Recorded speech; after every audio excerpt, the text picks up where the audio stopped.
Hey, I'm going to go over prospecting to your warm markets. My name is Colleen. I help people be empowered on all things money. And I have been making training for my team and I've been releasing it to the world because if you're not on my team, I would still love to help you build your business. I think there's so many people in insurance that need help. I built a multi-million dollar automotive business before I transitioned to insurance because I wanted a better quality of life.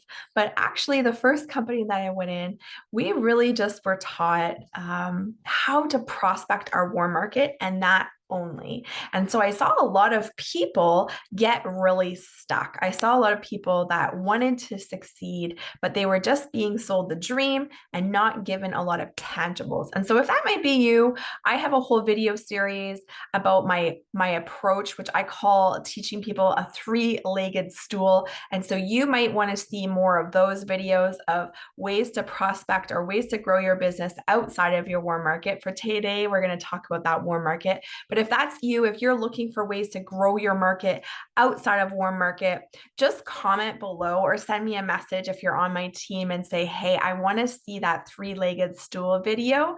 And I have a whole series of deeper trainings that might help you with that specific problem. But for today, we're going to talk about that warmish or that warm market.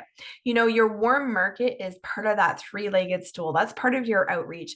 It is the freest, easiest way to get your business going. When you start a business, any kind of business, you need people to talk to. You can't sell anything if you don't have humans to talk to. But most people feel really uncomfortable, or a lot of people feel uncomfortable going to their friends and family. Sometimes I think it's a money mindset thing. We're thinking, I don't want to make money off my friends and family. And I think sometimes it's a judgment thing. We don't want to feel that rejection of if they say no to us. And I want to challenge your thinking today because no matter what business you're in, if you're providing something of value, if you're working in an opportunity where you're able to make money and you know that your friends and family are struggling and you're able to bring them on board and have them potentially earn money as well, I want to challenge your thinking about that rejection because if you don't reach out to them and you do become successful, or that product or service that you have could change their life, but you never reached out to them, what kind of friend are you? Do you really actually care about that family member?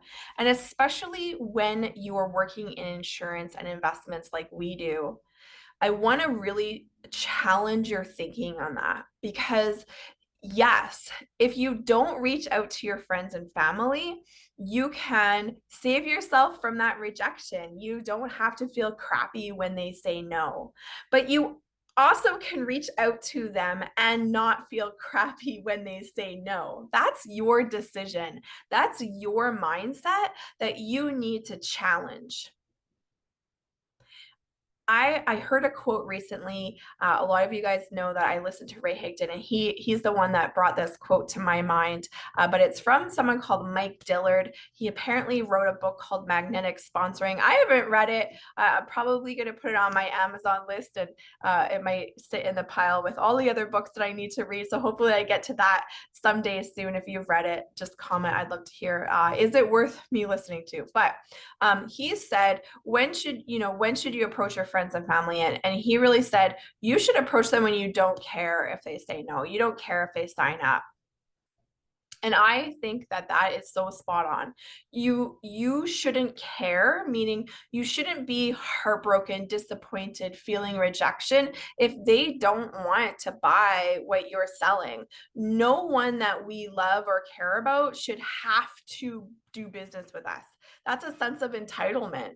They shouldn't have to buy things from us for us to feel like they support us in our business. That's not a requirement to be in my family, to be in my close friends and family. It's not required for you to buy something from me. I hope you do because I think I do a really good job at what I do and I care about you and I want to make sure that you're protected, but you don't have to do anything. We're still going to be friends. We're still going to be family if you don't.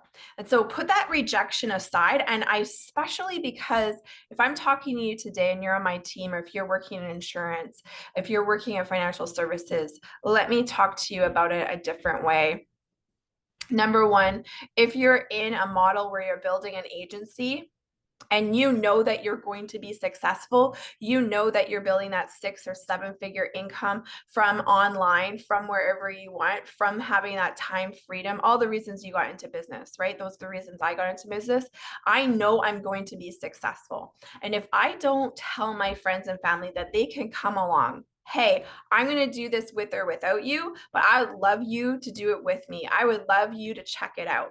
I was watching a show recently, Landman, if you watched that one, but they had the Dallas Cowboy, the owner, on there, and he was talking about how special it is, why he built Dallas Cowboys, why he bought that is because he wanted to work with his family. He wanted to build a business and be with his family every day. He didn't want to pour his heart and soul into a business and do it with other people. He wanted to be with his family every day. And we get to do that in our business. We can build our business with our closest people, with our friends, with our family. And heck, what a cool thing to do. What a blessing to work with your friends and family. I worked with my husband in our automotive business. We worked together for 20 years side by side. Was it always roses? Absolutely not. But you know what?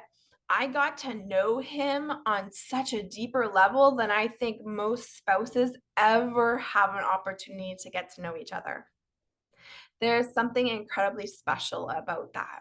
To build a business where you want your children to work with you.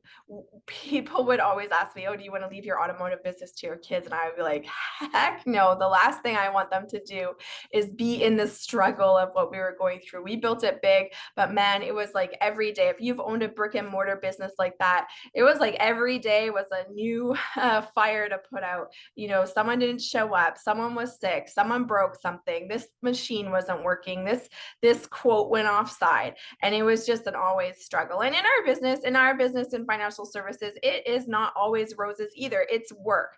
But my financial risk is so much different. My level of responsibility is so much different in the way of like, I don't have to open a physical store. And, you know, all of those reasons are why we transition into financial services versus automotive.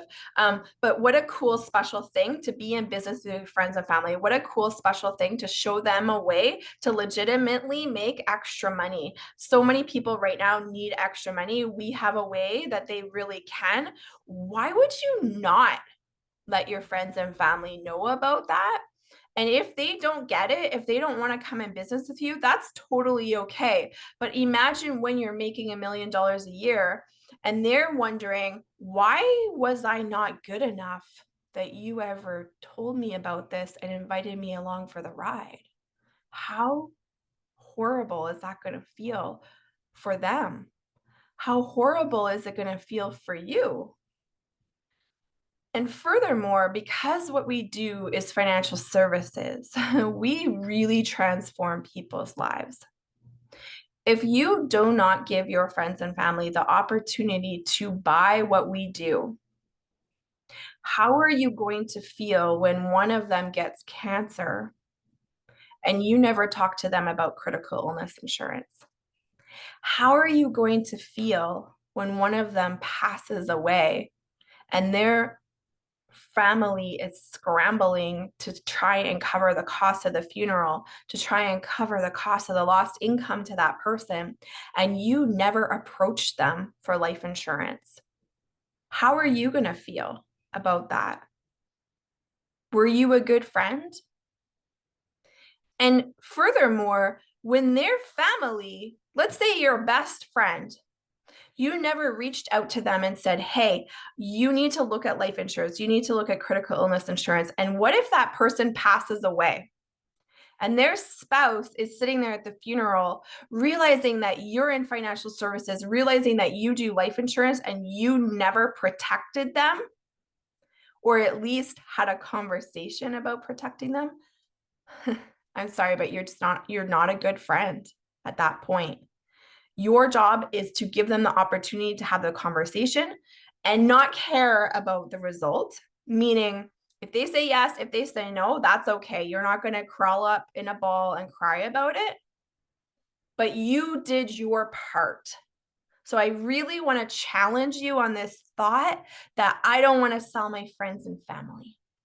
No, I don't want you to sell your friends and family something crappy, which is so cool that we're in a company where compliance is of utmost importance, where training is of utmost importance, where we have over 40 companies, carriers that we can work with to make sure that we're giving our friends and family the best value out there for their situation, for their needs, for their budget.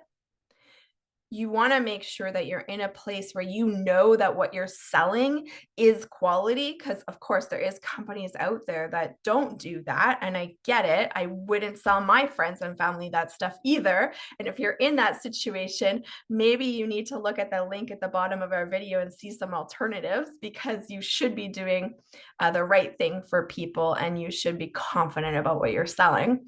But if you're with us, we've got the best of the best. We do good work for people. And if you do not at least give your friends and family the opportunity to protect themselves or get themselves out of debt or get themselves a better mortgage or get their retirement account in shape, get them earning more money on their money, and they're sitting there in retirement dead broke because you were too scared to have a conversation and face some rejection, shame on you. Now, if I have you convinced and you're like, okay, Colleen, but I don't know what to say.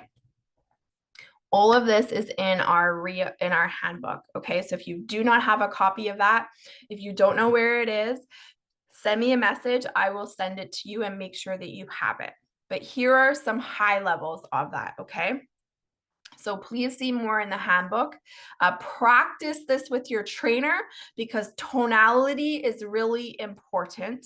How you say this is really important, and you want to practice it so you don't feel like a fool when you call them up. Okay. Um, and we use a Google Sheet right now. As I'm recording this video, we use a Google Sheet to share that with your trainer so that we can both have access to those names and numbers, and they can help you update the notes, and maybe your trainer's following up with people and things like that. So that Google Sheet is really cool because both of us are seeing it at the same time. It syncs to the cloud, and in real time it's working. If you're watching this and you're like, I have a burnt market, I already went to my friends and family because I was in another company and they don't trust me. They're not trusting me at this point.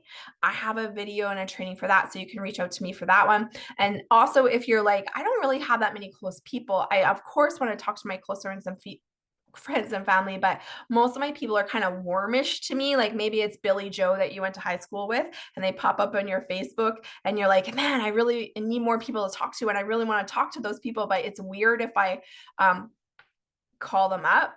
I have an approach for that of your warmish market. So let me know and I can send you the video directly for that as well. Okay. So we're going back to this is your close friends and family. Here are a couple approaches of how you can approach them, and you can have done your job, and then it's their job to decide what they do with it. Okay. So we're going to call them up.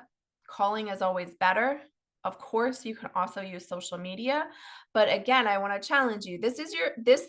These scripts are for your close friends and family. This is not your warmish market. Okay. So we're calling them up and we're saying, hey, I'm not sure if you know, but I've been working in financial services. I help people save more money, save tax. I'm just getting ahead.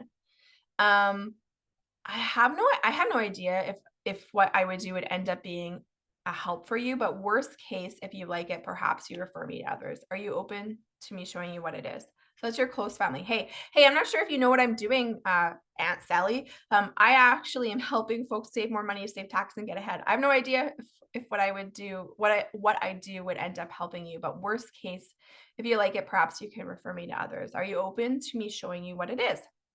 Another one is, hey, I've just started in financial services, Aunt Sally. And I'm hoping it's gonna be a career change for me. I know that I really wanna get out of nursing. I am in the training phase, and I need to complete some training appointments. I'm wondering, are you open to see what I'm doing? And my hope is just, Sally, that, if you like it, you might refer some folks to me. Awesome. I'm having a grand opening XXX. Or awesome. I've got a training time with my trainer X time or X time. So if you're in training, you're going to do that. If you change companies maybe recently, we're going to do a grand opening. You can use that. And if not, you're going to adapt it a little bit to your situation. But if you're just new in financial services, this works perfectly. If you've moved from company to company, maybe you're in a captive market, maybe you're in one of those companies where you realize, oh, we're not selling people good things.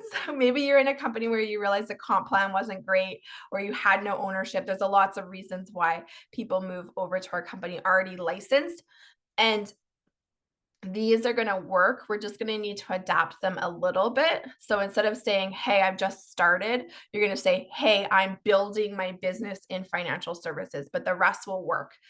So I hope that was helpful. I hope at the end of this, you're saying, yes, I want to reach out to my friends and family because I care enough about them that I'm willing to feel uncomfortable to have this conversation with them.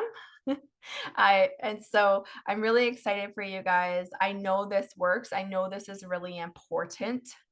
And again, there is more videos, deeper videos on the three-legged stool, the warmish market, the burnt market. Put a comment below or send me a message, and I am happy to send that out to you. If you're on my team or not, I want you to be successful because people need what we do. If you're working in insurance and financial services, you know the stats, you know the numbers. Families are falling behind more and more. We've got families with no protection, not enough protection, paying too much for their protection, and they deserve a phone call from you. What they do with it is up to them. We don't care. We don't get upset. We don't curl in a ball over the result of that conversation, but we're not going to be scared babies and not call them. Okay, so I hope this was helpful. I want us all to be successful in the business. If you are looking for more of those videos, again, let me know. If you're watching this and you're thinking, hey, I maybe want to hear more about the company that Colleen is working with, happy to connect you with that too. There's going to be links in the bottom of the video. But regardless, I hope this was helpful. I want you to be successful in your business because you deserve it. And the people that get a call from you deserve it as well.